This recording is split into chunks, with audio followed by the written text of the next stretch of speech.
Welcome back to Demystify Sci. I'm Shilo. I'm Anastasia. Today we are talking about numbers, in particular statistics, and we find ourselves living in an increasingly quantified universe. And I'm not just talking about physics, I'm talking about everything from the legal system to how we decide what's healthy to eat. And it turns out that the statistical systems that we've become accustomed to and the ones that we learn in college aren't as effective as we've been led to believe. So we have two mathematicians on the show today. We have Martin Neal and Norman Fenton, who are both professors from Queen Mary University of London, to speak with us about statistical fallacies and to introduce Bayesian statistics to us, because Bayesian statistics is the process by which we take new information and integrate it into our decision making and apply it to our algorithms as we try to make statistical sense of some probabilistic situation in nature or in our society. So this is a really important concept for us to grasp as we try to make sense of the effectiveness of our scientific studies, which we talk about all the time on the show today. Now, the first part of this conversation is going to be discussing just that. What are the misconceptions? How are they often abused and misused in everyday conventional analysis? For the second part of the conversation, we'll be moving off of YouTube to discuss some slightly more controversial subjects, in particular their book, which is called Fighting Goliath.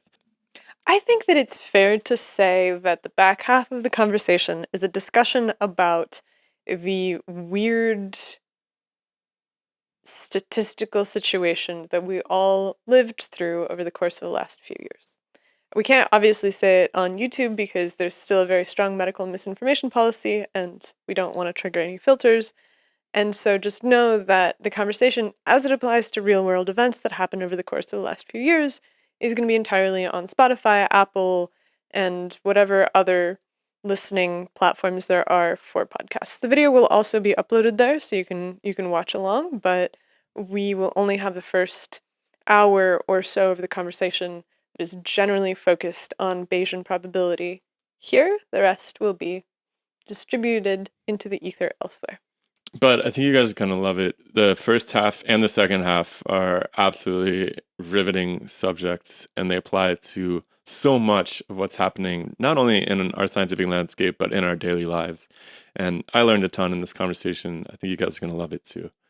If you enjoy the conversation and you like what we do, as always, consider coming over to patreon.com and committing to give us a couple dollars a month. We run this program without advertisements, without sponsors, specifically because we believe that this is the model of the future. So in order for us to actually survive, we need our listeners who believe in the ideas that we are presenting, who believe in the work that we are doing, to support us. In return, you get to come to our weekly patron chat, where we get together and we talk to everybody who's been with the podcast. Honestly, a lot of people have been with us for years at this point. This is a really stable community where we get together every week and talk about the big scientific ideas and social ideas that are on people's minds. You also get access to early ticket sales. We're just about ready to announce ticket sales for our conference in Portugal next spring. And if you are a patron, you get access to those ticket sales early, which will be a net benefit because we're only going to sell like 45-ish tickets. So it's going to be an exclusive event, and if you want to be the first in line to buy those tickets, make sure you join the Patreon. If you don't like Patreon, that's fine. We have PayPal, we take crypto, we have a Wise account. All of that is linked down below. You can also purchase an at-cost t-shirt that has a podcast logo on it. You can wear it out into the world, and when people ask, hey man, what is that really awesome logo? You can tell them. I say hey man because the demographics on YouTube say that our audience is like 95 to 99% male, but if you have a lady in your life that likes cool designs, check it out. We are on Facebook, Discord, Twitter, Instagram, TikTok, all of the places on the internet. If you want to come find us, you want to participate in the discussion, join us at all those platforms, like, comment, subscribe, and enjoy the conversation. See you next time. The scientific revolution starts now. Demystify Sci podcast. Let us see in the dark. Martin, despite appearances here, you might find this hard to believe, but Martin is, in academic terms, my grandson. Because my PhD student, who was a guy called Robin Whitty, was Martin's PhD supervisor, and that's actually how we that's how we first met. Isn't that right? Is it, Martin? Yeah, formally so. Although I did witness you in Glasgow at a seminar where you were such a rebellious academic. You were like enfant terrible of the software engineering community, and you upset lots of people at this seminar. And I thought, this guy is a model for me. That's the kind of academic that I should emulate. What did he say that was upsetting? Was so boring. You know, everyone was in agreement about virtually everything except for Norman, who was angry and upset at everyone. And continue to be to this day. So the thing is that I was my PhD was in pure mathematics, and I kind of transitioned first into computer science via the fact that my first full-time appointment was in an electrical engineering department, and then later in a computer science department. That was in 1984. And what I've done ever since then, ever since that transition, was kind of like apply maths to the problem of, initially it was like software verification and reliability. But Martin and I actually shortly, I guess probably wouldn't it have been about like the late 80s? No, even mid 80s actually. What am I talking about? Oh, hold on. I was still at school in the mid 80s. Oh, right. Sorry. Yeah. Okay. So I'm thinking when you first joined us. So maybe from the sort of the late 80s for me, and then with Martin, it was sort of the maybe mid 90s when we first sort of worked together. What I started working on was the more general problems of reliability. And here comes the sort of the tie into, I guess, what we've been doing ever since, is that with reliability, this reliability problem, systems reliability, traditionally you use kind of like statistical techniques which rely on a lot of data, for example, product failure data and that type of thing. But increasingly, we were seeing problems where you were required to think about and even assess the reliability of systems which hadn't yet been built, in particular software systems with critical software. So the classic examples, and these were actually projects that I worked on. One was the fly-by-wire Airbus A320 system. So that was the first aircraft, that was the first commercial aircraft, which was purely fly-by-wire. There were none of them the traditional mechanical hydraulic systems for the flight controls. It was all done by computer. And they had a very high reliability requirement on these systems. And that meant that in particular, you had to be sure that the software was highly reliable. It wasn't going to foul in operation. Well, again, so there's the traditional reliability methods aren't going to help you here, right? So you needed some way of combining the little bit of data that you do have with sort of expert judgment about the sort of the process of design and stuff like that. And that's where kind of like the Bayes stuff comes in. I mean, I was working in a department then in City University called the Centre for Software Reliability, where the lead guy there is a guy called Bev Littlewood, was applying Bayesian methods to these types of problems. And so that's where the interest came from. And we started to apply it. Yeah, so it was the fly-by-wire, and also there was a nuclear reactor shutdown system that we were looking at. And we were actually working on projects with the people developing these systems. So it might be good to just, I know this is very elementary, but it might be good to just introduce what Bayesian analysis is. Yeah, because I think most people have heard of that, but it'd be good to just put it in a sentence or two.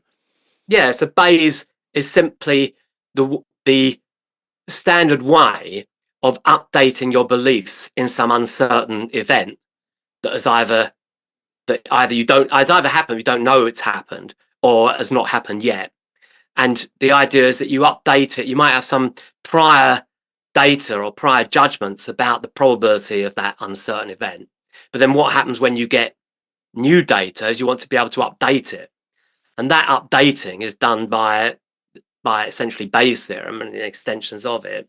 So, And is that a relatively modern idea? Like, no, it okay. dates back to the mid 18th century by the Reverend Thomas Bayes, who was a member of the sort of the English clergy, who was kind of like, one of the typical sort of these amateur mathematicians at the time, and he was looking at problems of chance and stuff like that, and that's where the theorem came from. It's one of the oldest and most well-established mathematical theorems, so it's not new. The new stuff, in which in particular Martin has had a lot of influence over, are the algorithms that you need to extend Bayes to more complex problems.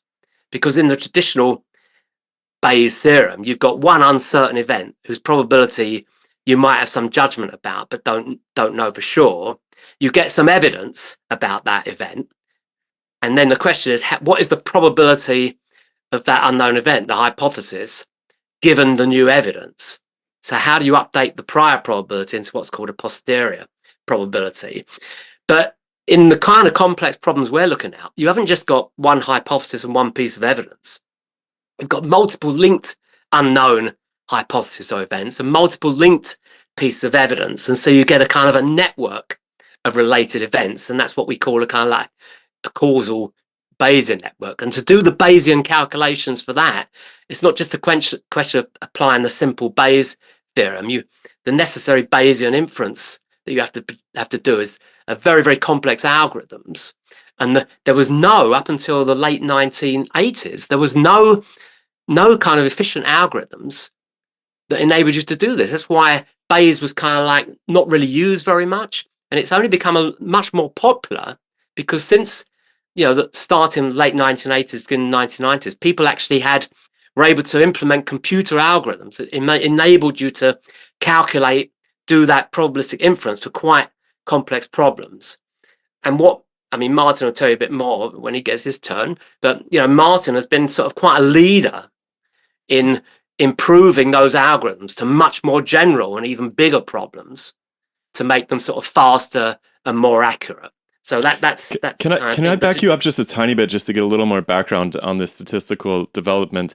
I mean, for me, the mid 1800s seems relatively modern. I mean, people have been doing mathematics for thousands of years. This was mid 1700s. Mid 1700s. Okay, so what was who was interested in statistics prior to the 1700s? Where can you take me all the way back to when people actually started to consider things probabilistically?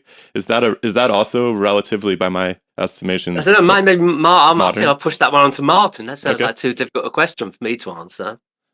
I'd like to dodge that as well. I'm not. I mean, I imagine it was like gamblers and bankers. Well, yeah, I mean, the thing is, a lot of practicing statisticians, academic statisticians rather than practicing statisticians, tend to be interested in the genesis of the subject. The historical unfolding of the ideas that have slowly become the established modes of thought of the different competing paradigmatic modes of thought in the discipline. Norman and I have never really been interested in that. We've always been interested in applications. Yeah, fair enough. Grapple with real world problems. So we're at the applications end rather than the sort of deeply philosophical end of the debate. I guess the reason that I'm asking is it just seems unbelievable to me that updating your priors wasn't always a consideration. I think there was nothing like the statistical. There was no kind of like statistics as such in recorded use much before the 17th century. That's the thing. That's interesting. I think that it has to do with the state becoming self-aware to a new degree, where it started to collect information about demography and epidemiology and thinking about the Prussian military and monitoring disease outbreaks amongst soldiers within regiments, and then being able to use that as a basis for state planning and so on.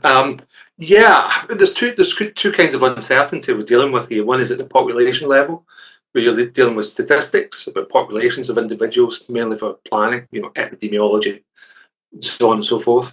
And then there's the process of reasoning, reasoning probabilistically, trying to grapple with uncertain problems, which might be, common sense reasoning and everyday reasoning, or it could be legal reasoning or medical reasoning, where you're taking a mix of different kinds of evidence, causes and effects. So in a legal case, you may be interested in deciding questions of criminal guilt. You have a jury that have to be fact finders. They listen to evidence. They form some sort of mental model in their head that explains that evidence in some way. So that's a process of commonplace probabilistic reasoning, which you might be able to frame as a sort of causal problem. Who did it? When did they do it? How did they do it? Yeah. Who do we trust? And that evidence that's heard by a jury might be fit within some sort of timeline. So what there's something magical about numbers. Much more on probabilistic reasoning rather than questions about populations.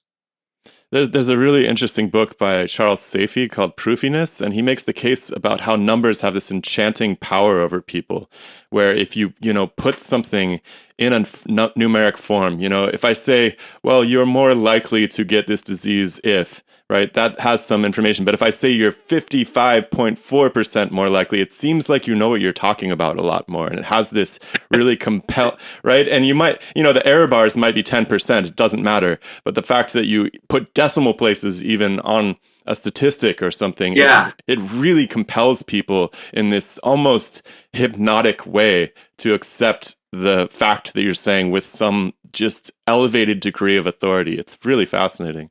Yeah, that illusion of precision. That is interesting. So Norman and I are quite skeptical about traditional statistics and traditional modes of using statistics and for all sorts of reasoning problems, and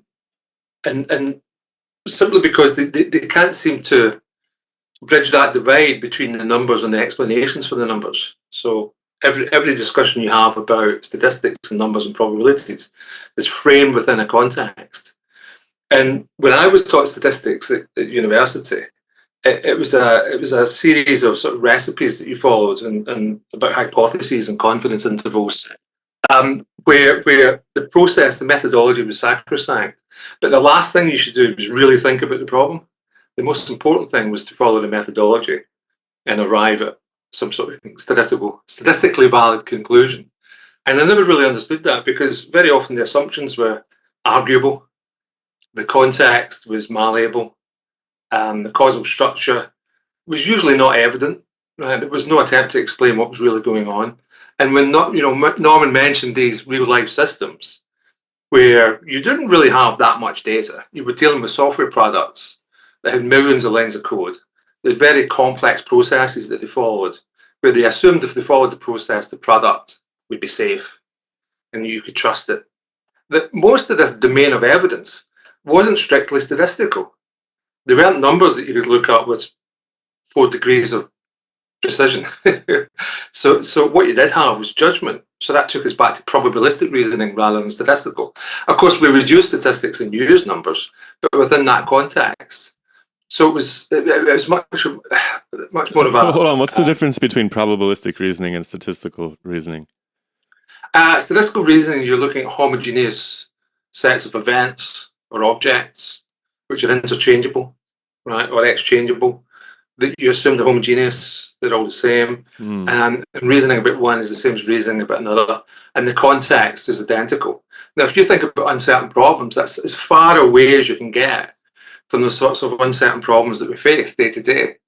We know that at its deepest level, every event is somehow unique, right? The question is how exchangeable is it? How homogeneous a situation is it? How unique is it? How novel? So the sorts of problems we face we've been willing to tackle are the much more complex, challenging reasoning problems that you could be faced with. So we started looking at software reliability, which most statisticians would be repelled by because there's a complete lack of, or at that time, there's a complete lack of statistics, right? Complete lack of data. But nevertheless, we were willing to make statements about the safety of these systems. And once people became aware that we were rebellious or foolish enough to tackle these sorts of problems, people would come to us and say, we've got a problem in finance that's quite similar to this software reliability problem. We don't have a lot of data. We have some understanding of the context and the situation. People have ideas about it, right? We've got some idea of what might be causing these events. Do you think you could help us build a model that could help us get a grasp of the situation, maybe treat it, improve it, help predict it, and so on? So we ended broadening out away from software reliability into a whole host of problems. And one particularly nice area that Norman could maybe speak about is how we applied it to legal cases, which I've just briefly touched on. But maybe Norman, the legal Well, one. even before that, a more important, well, not more, but a particularly important example, and which is actually how we ended up basically building our company, sort of setting up a company which was doing this stuff, is the work that we were doing. Well, the Ministry of Defence, the Defence Research Agency, as it was there, which was the research agency of the UK Ministry of Defence, had a problem with assessing the reliability of their new military vehicles. Because it's a classic situation. These are vehicles, they might have been put together from components which they had some sort of classic failure data, which you could do traditional reliability analysis on. But when you put these together, when you put it together in a novel system, it's never been, you haven't got any examples of this before. So how do they go about both predicting how reliable and maintainable it's going to be in practice? And also, even before that, how they go about assessing which tender bids, because in the tenders for these vehicles, they'll give them a specification, and then different companies say, right, we're going to build this, we're going to build that particular vehicle with this engine, with this and these other components, etc. How do you actually even judge, even at the tender phase, which ones are more likely to be reliable? And so they came to us. This is again the sort of problem Martin was talking about. You've got a little bit of data here, but what they've got is their own judgment about how good these different companies are, how good these companies have been in the past at putting together different systems. So it's that combination of knowledge and data that they saw that we'd applied to the sort of the software reliability problem that led them, that led them to contract us to build a system for predicting vehicle reliability. And that was when was that, Martin? That was in the it was about 1996 or something, was it? That was up to 1999, so a quarter of a century ago, Norman. You're making me feel very old. And I can tell you, until very recently, we know they were still using the system that, because we produced this, we did the modeling, and we also produced basically a piece of software which they would then use to do this assessment. And they were still using that until Dara basically became no more, wasn't it, Martin? Yeah, I think so. Although I don't think that's what led to the end. No, Dara got You reorganized. Yeah, reorganized. But they were certainly using that extensively for many years. With the legal stuff. Well, hold on. Was that a successful project? Like, were these? Oh, it was, mate. Yeah, that saved them enormous amounts of money. I mean, for example, they instead of getting 12 different companies to build a prototype and have it run around their test track, they could limit it to just 3 or 4 companies, and they would have to do much less testing as well. So and those predictions proved out, it seems like. Yeah. Absolutely, they were validated. I mean, with regards to the legal stuff, I have a really quick question about this. So, is the principle that you just would look at the components that are going into the car that's being built and then be able to assess the reliability of the final product as some kind of complex interplay of the pieces that go into it? That's part of it. The other part is knowing about the manufacturing process that those guys had their knowledge of, and knowing about the differences in the processes from different vehicle manufacturers, and also about how the differences between how they would operate these types of vehicles compared to commercial use vehicles. And so you had to be able to place some kind of numerical value on all of these different components in order You to get create. expert judgment on the relationships between these things and the impact of, for example, the different processes on the final product. So your that's it's that combination. What you do is you turn the expert judgment into subjective probabilities, basically. And your success in the venture depends on how holistic and complete your assessment of all of the component interactions is, right? Because you have to Yeah. have characterized and parameterized all of them, have evaluated that parameterization correctly, and then mapped them to each other in a way that's accurate. There's different ways in which this could be done. One is to take a systems theoretic approach, and you say, okay, we can decompose the system into components, interfaces between the components, characterize the uncertainty of the physical dependencies or information flows between the components, how reliable they might be, and then build a proper systems model of the system. That couldn't be done because there wasn't an appreciation of the complexity of the system, and it was very difficult to formalize it in a way that made it reducible to analysis. But what we did have were experts who had some expertise. That's why they were employed, and they had spent 30, 40 years working as engineers on these systems, and they had some insights into what worked and what didn't. But unfortunately, over time, because of regulation and standardization, all of that expertise was squeezed out of the system. So the standards that they had to work to were now objective and statistically based, right, and formalized.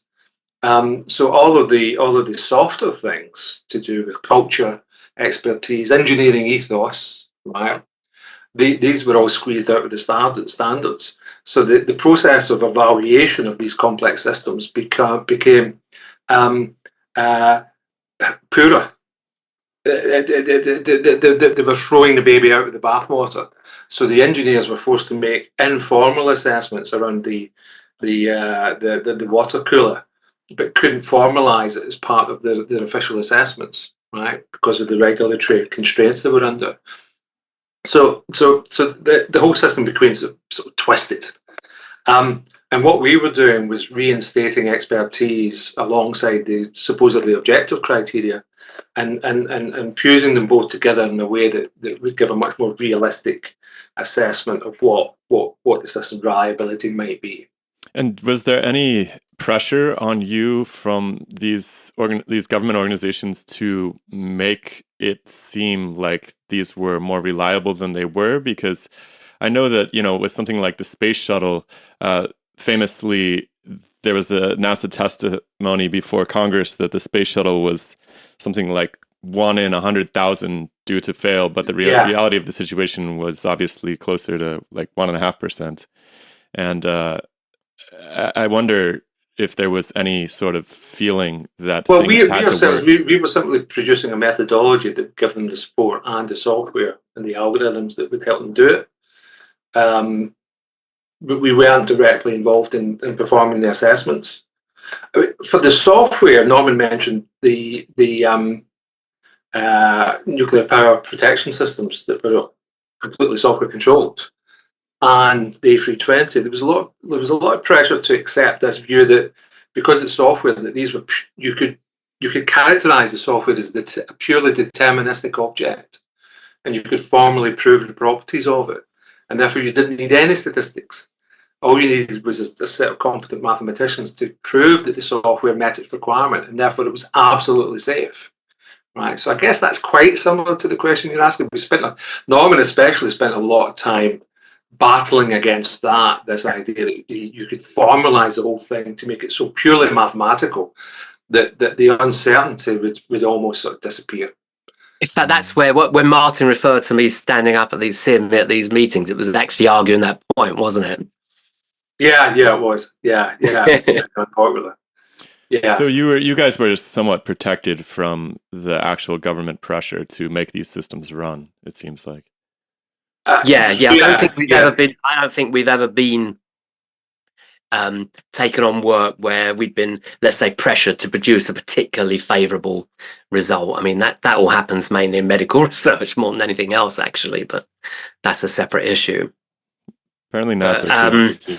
But in terms of the going back to the legal stuff, I mean, the reason why I was originally, I mean, I've worked on a lot of legal cases now, and most of them, I mean, there's you can actually use these sort of Bayesian causal models to actually model all of the evidence in sort of complex cases. But most of the ones where I've been involved is actually specifically about things like the forensic evidence, in particular sort of DNA evidence, where there is a kind of a statistical basis, which is usually misunderstood. So the classic cases where I've been involved is where they've used forensic evidence, where they've used the statistical forensic evidence and made probabilistic mistakes with it.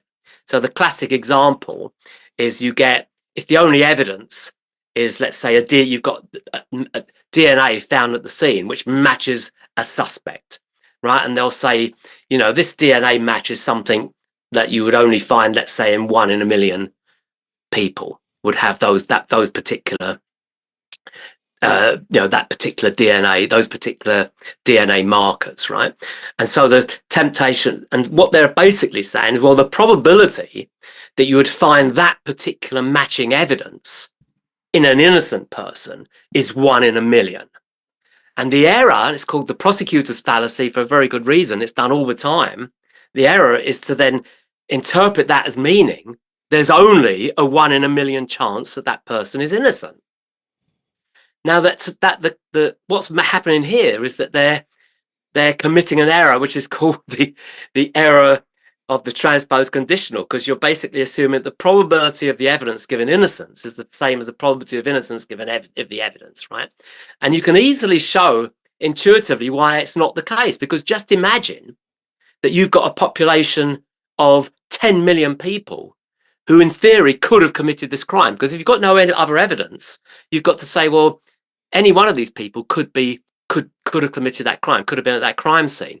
Well, in 10 million people, you're actually going to find about 10 who've got those matching DNA components. And if you've got no other evidence than this, then that guy is just 1 out of 10 who could have been guilty. So there's actually a 90% chance he's innocent, not a 1 in a million chance, right? So it's that kind of thing. And when you get onto increasingly, when they've been using these so-called mixture DNA profiles, where you haven't got a single profile, you've got DNA found at the scene which has got multiple people's DNA in it. When they use when they do the statistics for that, they get it all wrong so often. And so it's that type of analysis that I was involved in. But increasingly, it's also, let's say, the more general cases about misuse and misunderstanding of probability and statistics in criminal cases. I mean, there's one going on at the moment with these supposed sort of killer nurses. There's a case that we've sort of been involved in where, again, a lot of the time they misinterpret the things, or they can be statistical coincidences. They think that these things are so unlikely they couldn't happen by chance. Like, for example, a nurse being on duty at the time when there were, let's say, several unexplained deaths, right? And they think, well, if that same nurse on duty, that couldn't have been by chance. But actually, when you look at the whole, you know, all of the potential incidents that can happen in multiple hospitals with multiple nurses present a lot of the time, these things are inevitably will happen purely by chance over in you know, every so often. So it's those kind of like misunderstandings that. Do you feel like you have a fairly high success rate of convincing jurors of these errors in their thinking? It's been very difficult. Most of the time, I've only actually been. Most of the time, it's trying to convince them and get the lawyers to understand the arguments that they can put them. So, I mean, Martin and myself were both involved in a very major murder case a few years back, where it was very much a case of more this subjective stuff. So they didn't have a lot of hard evidence, but they had a lot of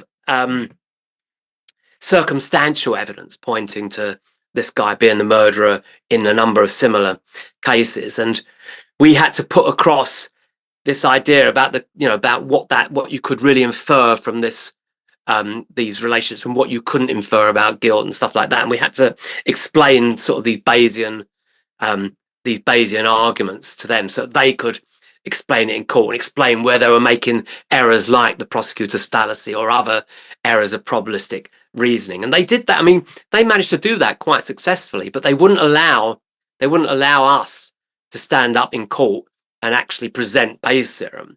I have, though, since then, I think I've done 3 times. So most of the work I've done have been reports for the lawyers, both sides. It's mainly prosecution, but I've done quite a few defence cases as well. But only I think I've been in a lot of pre-trial. I've been asked to sort of provide evidence in pre-trial, but I think there's only been 3 times where I've actually been under sort of cross-examination, the actual trial. So because they really don't like it. I mean, it was allowed. In fact, fun enough, 2 of those cases were about statistical evidence relating to drugs on banknotes, because for some reason in that particular area, there'd been cases where they'd already used Bayes, and so they were quite happy to have Bayes kind of like explain to them in those cases. But in things like murder trials, they won't allow it. They just won't allow it. Why not? Is it because They don't understand it, because they just don't understand it. I mean, I had one of the most, let's say, the top judge at the time in the UK. There was a conference about I think the conference might have been about it was generally about legal reasoning, and there were some talks about the sort of statistics in legal reasoning. And at present of that, because he was given a talk himself, was the top judge in the country at the time. And afterwards, we were having a discussion, and he said to me, "It doesn't matter how many times I've had statisticians or probability experts try to explain the prosecutor's fallacy to me, as I kind of like did to you before with the forensic example." He said, "It doesn't matter how many times, I still don't understand why there's a fallacy there." Right? And that was the top. This guy was a brilliant mind, absolutely brilliant. Right? So you can see why there's a kind of like a resistance. They don't want things which feel like mathematical theorems having a role in court. They'll say things like, okay, even if you can argue that Bayes is the only way of doing these probabilistic updatings correctly, you've got to allow the jurors to do that themselves. So effectively, the jurors have got to do all these complex mathematical calculations about which they know nothing how to do. You've still got to rely on them to be able to do it all in their head and not rely on the Bayesian calculations. But it was worse than that, Norman. Just to interject a little bit, I don't know if it was that particular judge or some other one. In my experience, they don't really understand the epistemology of uncertainty. They don't understand what an uncertainty proposition is. They've never taken the time to go off and to look philosophically or otherwise at other fields to find out what they do when it comes to articulating and understanding uncertainty. So when you ask, what's the probability or the belief that someone committed the crime, they say, well, you can't attach a probability to that at all, because they either did it or they didn't. So the probability is either 0 or 1. Yeah. Which obviates the necessity of having a court case at all. That you're not allowed to be in this position of uncertainty and everything. But more than one judge or lawyer has said that to us, indeed. Yeah, and so the point I sort of come back. You try and give examples. You say, okay, well, if my friend, let's say, rolls a die and writes down the number 1 to 6 in a sealed and puts it in a sealed envelope, you don't see it, right? Then then you ask them the question, well, was the number a 6? And they'll say, well, of course, they can say, well, okay, well, it either was or it wasn't. So it's either that, you're going to use that probability 0 or 1 argument. Well, I say, well, but you don't know. And if you had to put a bet on it, how would you judge the probability? And then they sort of realize there's something wrong here. And then you say, okay, what if you now get the evidence that it was an even number? should you change the probability? Does that change it? You're trying to present to them how you actually gather evidence to inform a judgment, to revise your initial completely uncertain probability. But they just still don't like it. They The don't get it. sixes actually do come up more often, I think, because they're lighter on that side, as it Well, turns it's the out. same with the heads and tails as well. That I think I can't remember which way it is. I think it's tails are more likely to come up because there's a very, very slightly heavier weighting on the head side. So yeah. It's interesting. I have noticed that though. Hey, really quick, Norman, would you mind tilting your camera up a little bit, or down? sorry. I'm sorry, down. We're losing your chin a little bit. Perfect. Thank you, sir. How's that?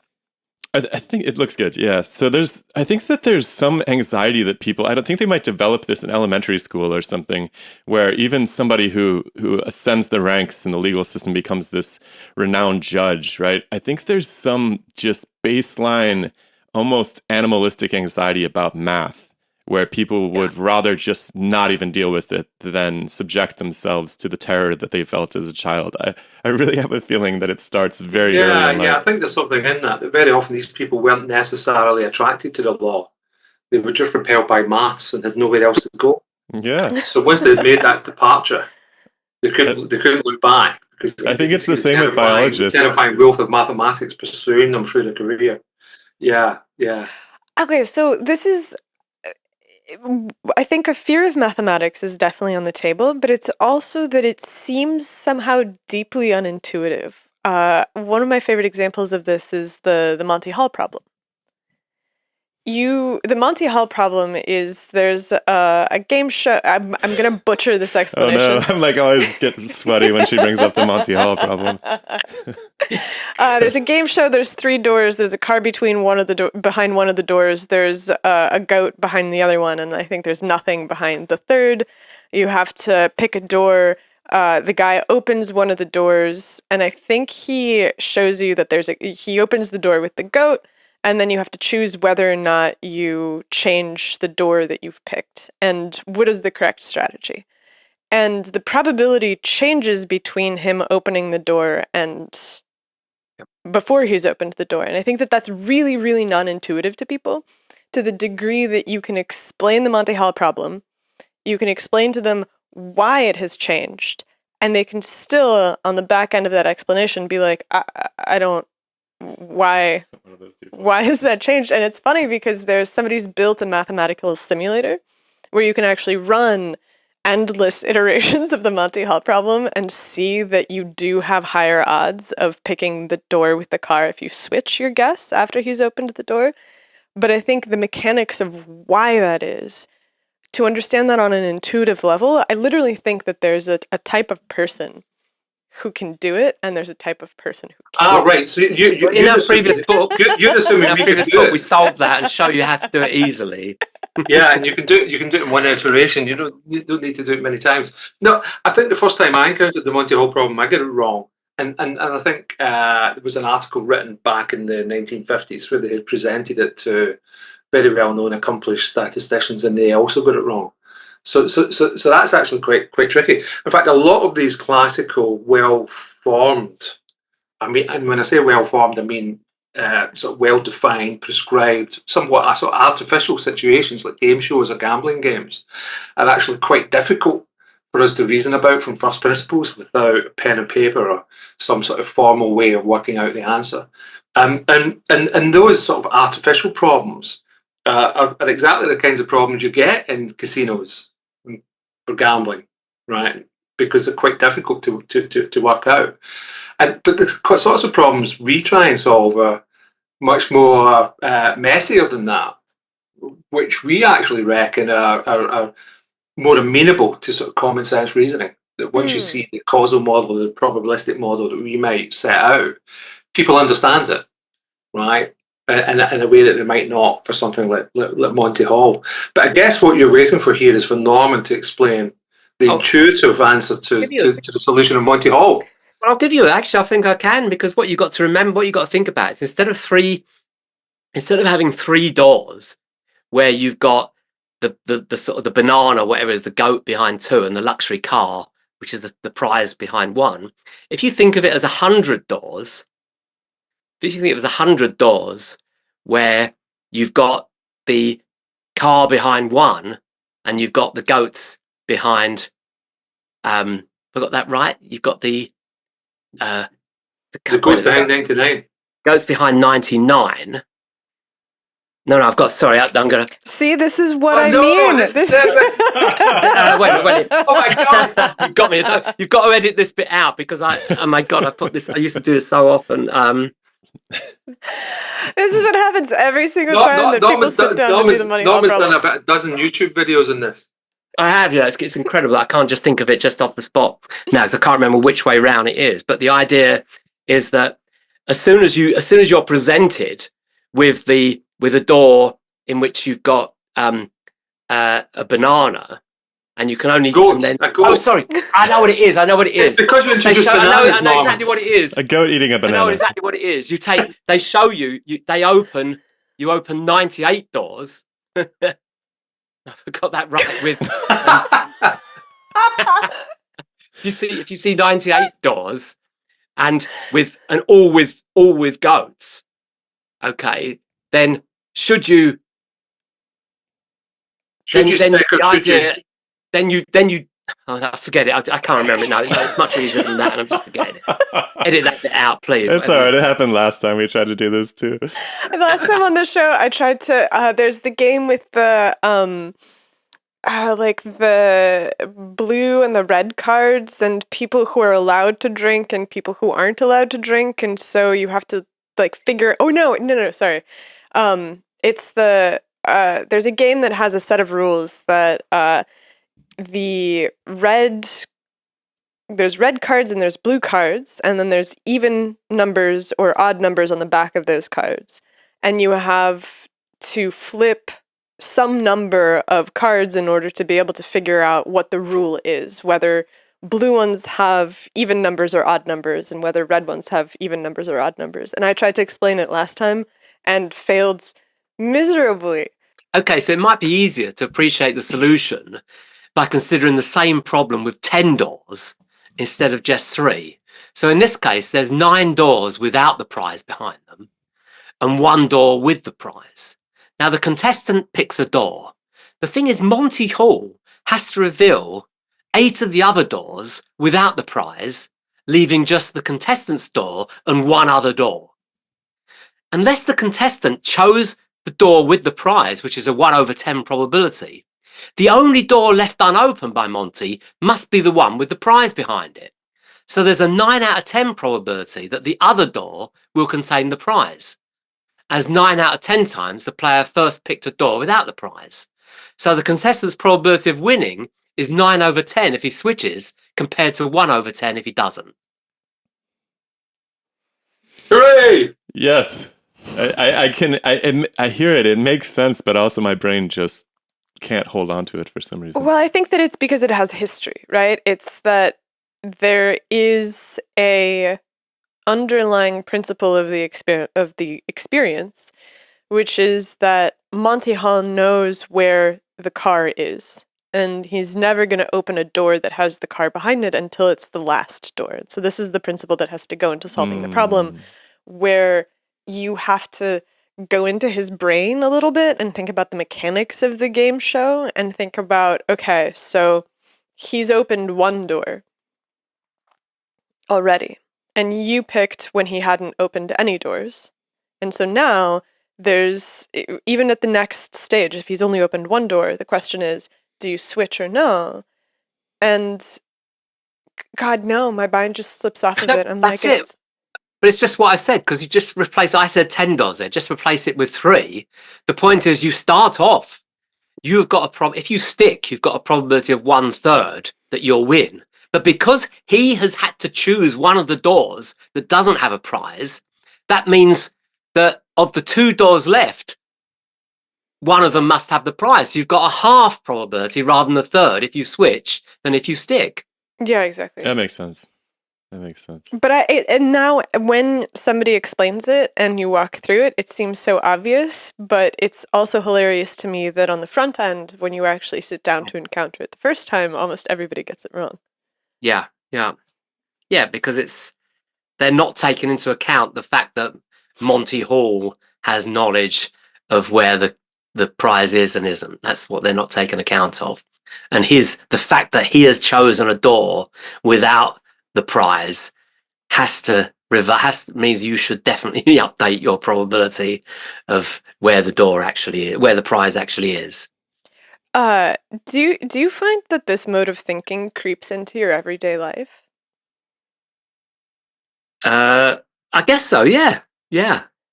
I've been sort of conditioned with this now for the sort of the 25 years at least of that we've been doing this type of research and thinking.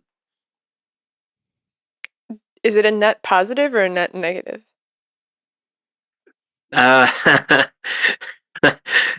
Yeah, we've lost lots of friends, and yeah, much wealth has evaporated because of it. Yeah. Yeah. Anyway.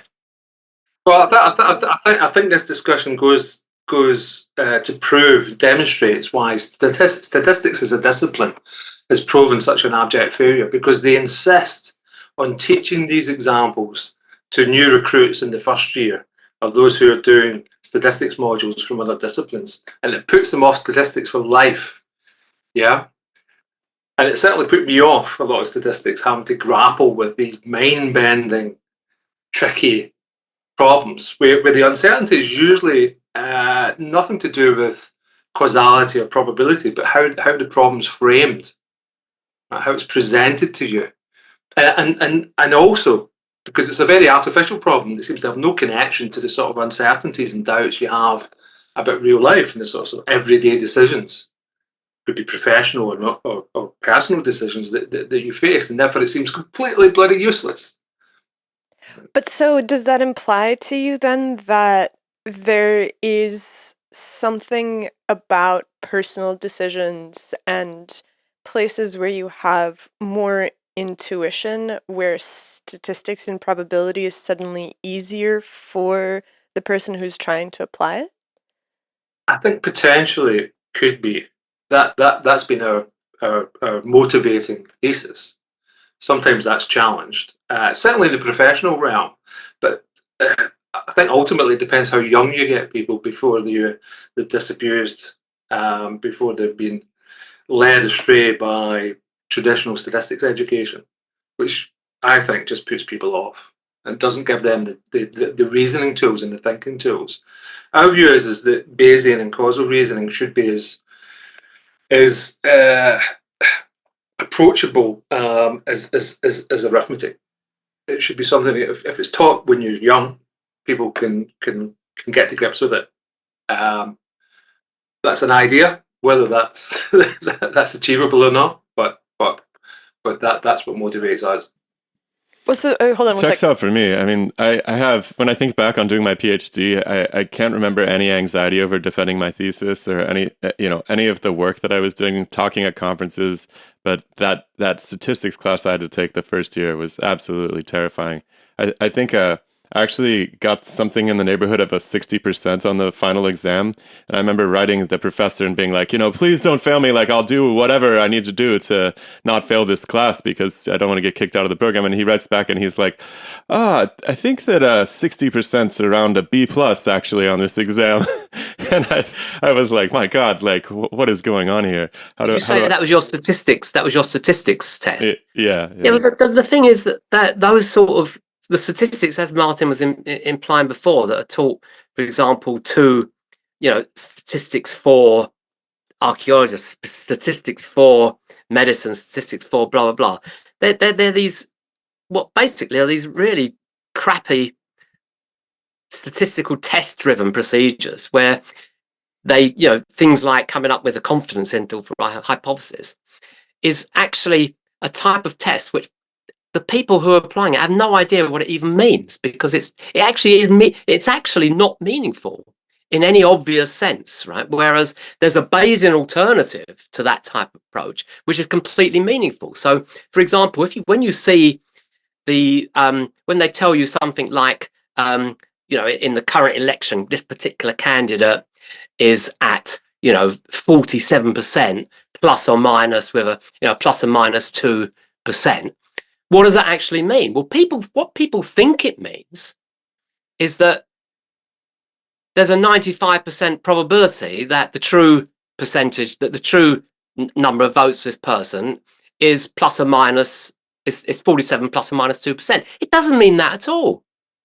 Well, I'm not going to explain the details, but the classical statistical testing does not mean that at all. It means something far more ridiculous and complex. Whereas with the Bayesian approach, we can actually use the same data to genuinely come up with an alternative confidence interval, which does give you exactly that result, where it means exactly that there is a 95% chance that the true number is plus or minus this number.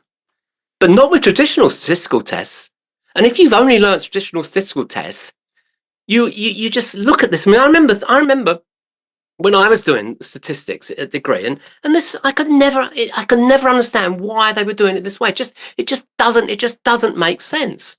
And it was Well, it's only a rote test that you learn to apply, especially as a biologist. You have, t-tests and you have ANOVA. They don't mean anything real. They're not what people think they mean. This is the thing. Not only do they not mean what people think they mean, but I think that in general, I came across this often where I would ask, why are we applying this test and what is it looking for? And somebody could feed you roughly the mathematical formula that it was using to produce the outcome, but they couldn't actually explain to you what it was doing to the data and the meaning of the transformation that was occurring to give you something useful. I had an even more gross experience, actually. Before I did my PhD, I was working in a lab after undergraduate in biomedical research of some form or another. And I had the privilege I was working on a big study, big grant, lots of people working on it. And I had the privilege of attending a meeting with statisticians to review our study design and kind of crunch our numbers a little bit and see kind of, I thought we were going to be directed into what we needed to do next, essentially. And it was really funny because the outcome of the meeting was that the data that we were getting back on this drug trial that we were doing was not significant. I think just p-values, just some simple statistics like you learn in school.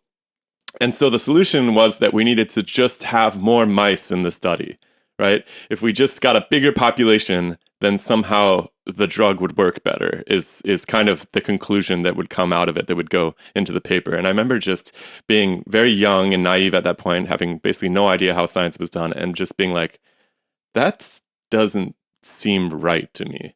And I also thought, man, these guys have a really nice job. They don't have to do experiments. They get to sit up in these offices, and maybe I should become a statistician instead. I mean, that whole thing with p-values, you've got p-hacking, which can basically corrupt so many different types of clinical trials, and has done, incidentally. So, and it's all based on this, these ridiculously, I'm not going to say flawed, they're just a meaningless way of doing analysis of uncertain data. Especially if they're used to say that something works, right? Like that's the ultimate question that we have, that we're publishing at the end point of when we publish this data. We're going to say this drug is effective or it's not, right? Whereas it should always be a probabilistic statement, and you can't make probabilistic statements about uncertain hypotheses using traditional statistical tests and techniques. You can only do it with the Bayesian approach. And that's the thing that so many statisticians, let alone clinicians who are using statistics, don't understand. Very interesting. Are we ready to address the topic at hand, you think? I think so. I would say, what if we took a quick break? I know we're only an hour in, but I feel like this is a natural place to take a quick break. We'll have the rest of the conversation on Spotify and all other streaming platforms. YouTube won't let us talk about it. And so let's take 10 minutes, stretch, get some more tea, get some more water, use the bathroom, and then we'll dive into the rest of it. Does that sound good? Yep. Okay. Okay. Yep.